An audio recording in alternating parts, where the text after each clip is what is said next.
नमस्कार, मी सुद्धा महाराष्ट्र खबर न्यूज मध्ये आपल्या सगळ्यांचं स्वागत. पुण्यामध्ये खाकी वर्दीचा रुबाब दाखवत थेट डॉक्टरांवर दबाव टाकणाऱ्या एका 24 ते 25 वर्षाच्या तोतया महिला पोलिसाचा पुणे पोलिसांनी पर्दाफाश केलाय. या प्रकरणातील आरोपी महिला समीना इनामदार हिला लष्कर पोलिसांनी ताब्यात घेतलंय. 6 जून रोजी लष्कर पोलीस ठाण्याचे पथक कॅम्प परिसरात गस्तीवर असताना त्यांना एका नामांकित खासगी क्लिनिकच्या बाहेर ही महिला चक्क पोलिसांच्या वर्दीत उभी असलेली दिसली.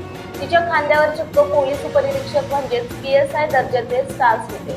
या तोतया महिला पोलिसांनी अंगावर वर्दी तर चढवलीच होती, पण तिची नेमप्लेट चुकीच्या पद्धतीने लावली होती. पोलीस खात्यातील शिस्तीनुसार नेमप्लेट चुकीची असल्यामुळे पोलिसांना तात्काळ संशय आला. संशय आल्याने पोलिसांनी जेव्हा विचारलं, तुम्ही कोणत्या पोलीस ठाण्यात कार्यरत आहात, तेव्हा तिने सांगितलं पाणेर पोलीस ठाणे. पण लष्कर पोलिसांनी तात्काळ महिला पोलिसांना बोलावून जेव्हा तिची कसून चौकशी केली आणि ओळखपत्र मागितलं, तेव्हा तिची बोलतीच बंद झाली आणि ती तोतया असल्याचं उघड झालं. पण तिने हे सगळं क्लिनिकमध्ये डॉक्टरांची वेळ म्हणजेच अपॉइंटमेंट लवकर मिळावी म्हणून केलं.